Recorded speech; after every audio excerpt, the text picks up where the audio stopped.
by Middle Grade March TBR. In case you haven't heard, for some reason, about Middle Grade March, it is a lovely read-along that runs through the month of March, and it is hosted by Katie from Life Between Words, Krista from Books and Jams, and Amanda at The Curly Reader. And they have a list of wonderful prompts, but I realized I had kind of in my head some top priority books, and not all of them fit the prompts. So I'm just not really going to think about prompts this year and just be excited about the books that I was already excited about, because last year, once the prompts came, which are great prompts, but for the books that I was already thinking of, it was hard to find some that worked for it. And so here I am this year just kind of being a bit more hedonistic about my TBR. And I'm really excited about these books and to tell you about them. And the first two that I have planned, I'm just telling you, I have like a list of 100 books, 100 middle grade books that I would like to read. And it is nice because now that Peter is old enough to listen to middle grade audiobooks and read alouds, but we've been doing mostly audiobooks together, it is really nice to listen to them together and enjoy them together. And I've been able to have middle grade a more steady presence in my reading life. Before it was, I would just read a lot during middle grade March and then miss it during the year. So I'm excited it's a more regular part of my year. But the first two that I would really like to read that are top priority are rereads. And I just, in recent years, have really come to treasure rereads. And the first one that I want to reread, and I will be rereading for sure, is Miracles on Maple Hill. I read this just last year, but I love it so much that I really felt like reading it again this year. And also, I'm so excited because I am part of a Betsy Tacy group email, and each month they read a different book, and I am going to be hosting a read of Miracles on Maple Hill. I just thought it seemed very Betsy Tacy Society approved, and then when they said I could host in March, I'm very excited. So I will just be hosting that via email. I'll send out discussion questions once a week, and can't wait to revisit this. And I think I'll be doing the audiobook again just because I love it so much. And then I am going to be revisiting, and definitely as an audiobook because the audiobook is so good, The Wednesday Wars by Gary Schmidt. I had no idea how much I was going to love that book because I do like Shakespeare, but Shakespeare is not a passion of mine.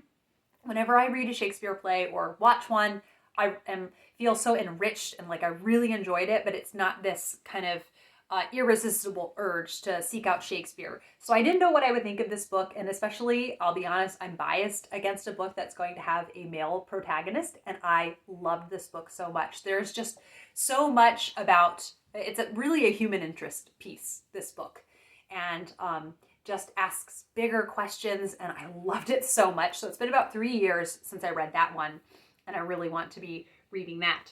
And then also by Gary Schmidt, and I've had this for a couple years now, is Lizzie Bright and the Buckminster Boy. I tried reading Okay for Now, which is very well loved by him, but it was a bit more serious than I was expecting, and I have to be in the right frame of mind for that. This is going to have some more serious themes because there is a child who, what is the group? A girl from Malaga Island, a poor community founded by former slaves. And so this is set in Maine, which I'm excited about the Maine setting, but I think there's a lot of prejudice in the town, and this boy is friends with her, and so I think there's going to be some deep themes addressed in there, and I'm excited about that.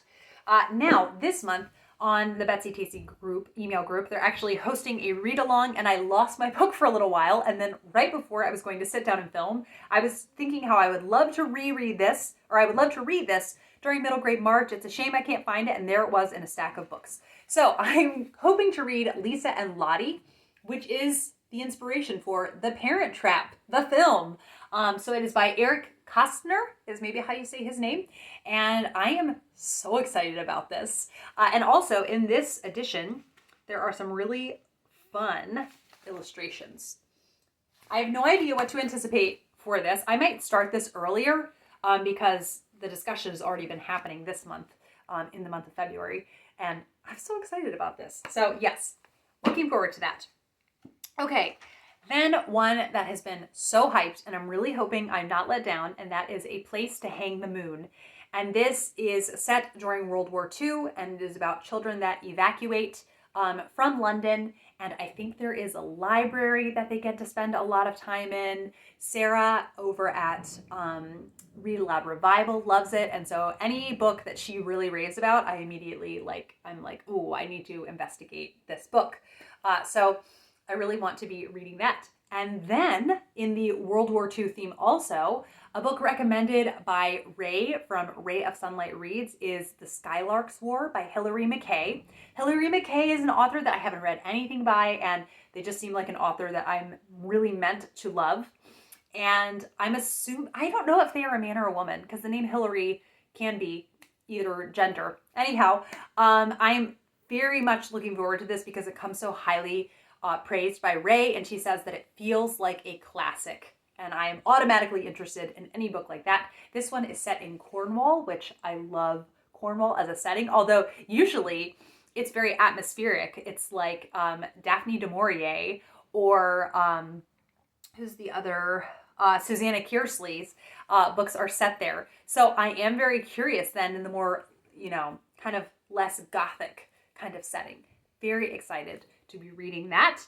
And then, I have to grab it. It's up here. I just hauled this, and this is The Armourer's House by Rosemary Sutcliff. I'm just really hoping this has the slice of life, domestic vibes, but in Tudor England that I am longing for. I don't think I've read any children's fiction set in Tudor England. So very, very much looking forward to this. And it will be my very first Rosemary Sutcliff.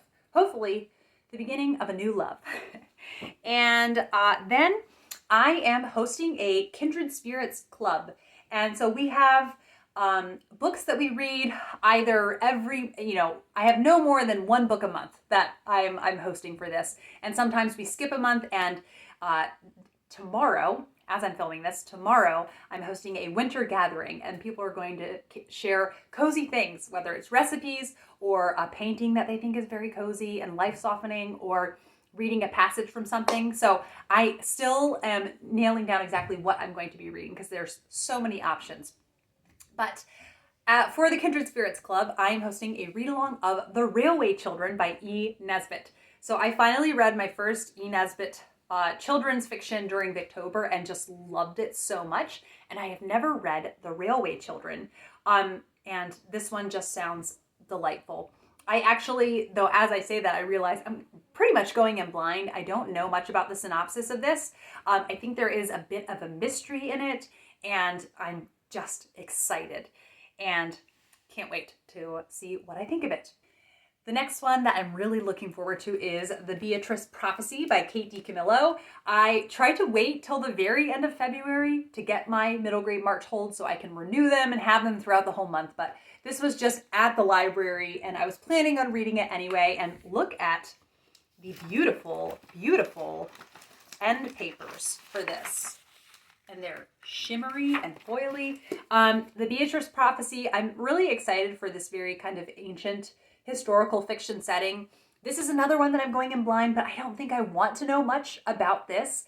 It does seem to be really quite a departure from Kate DiCamillo's other fiction, which generally takes place in like a small southern town with quirky characters. And this one, I don't know anything about. So this came out, I think it was in the fall, but I've been saving it for middle grade March. Cannot wait.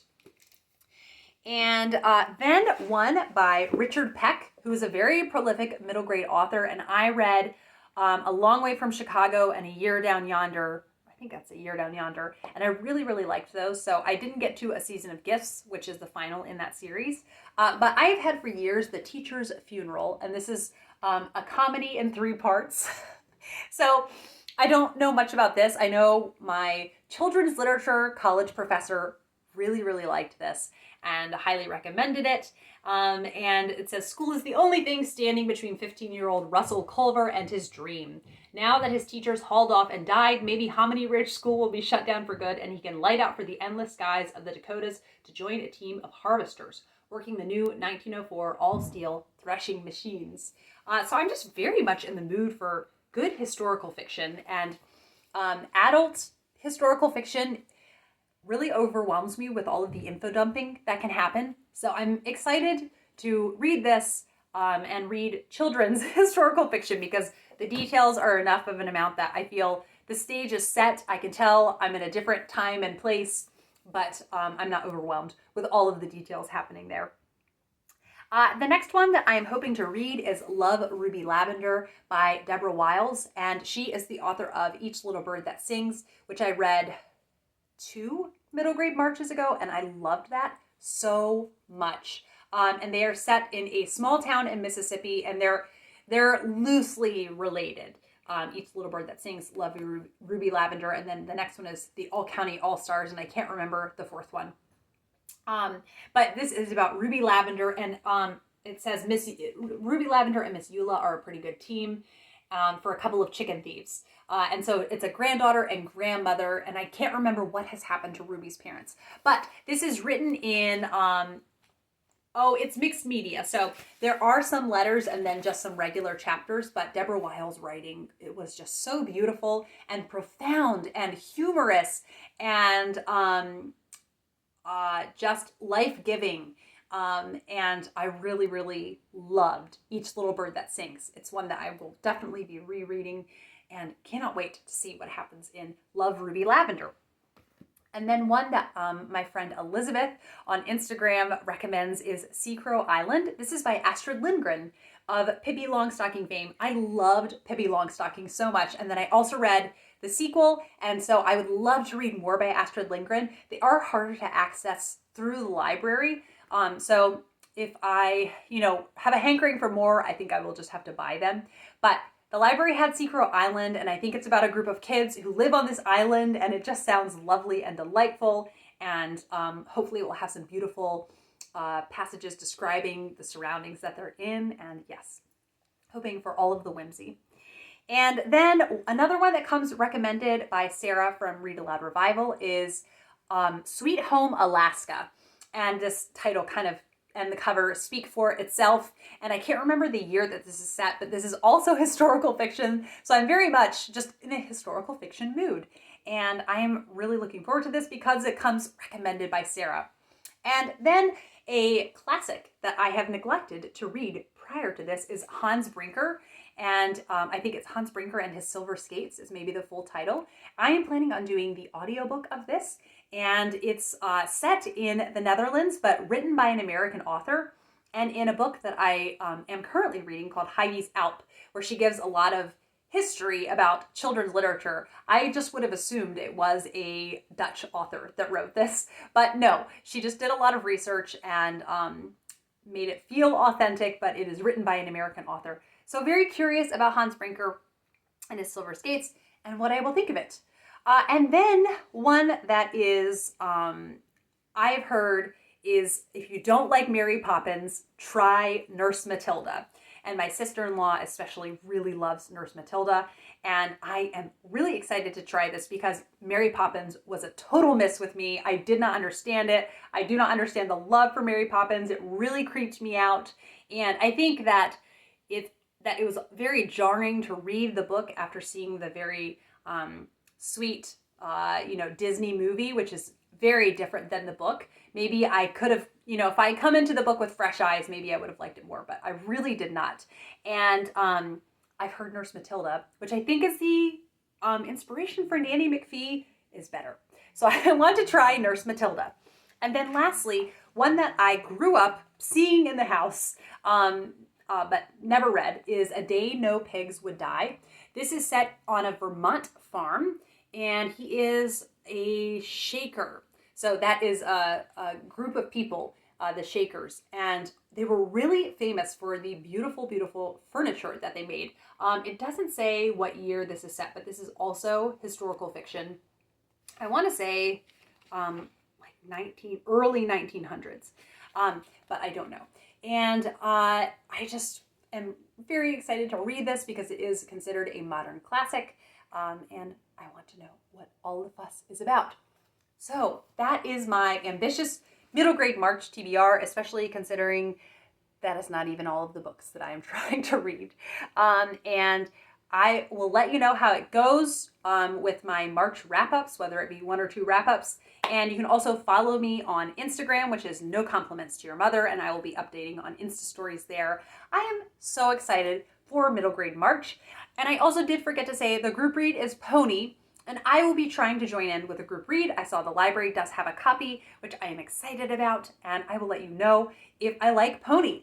And I hope you all are having a wonderful day, and I will be back with another video soon. Bye.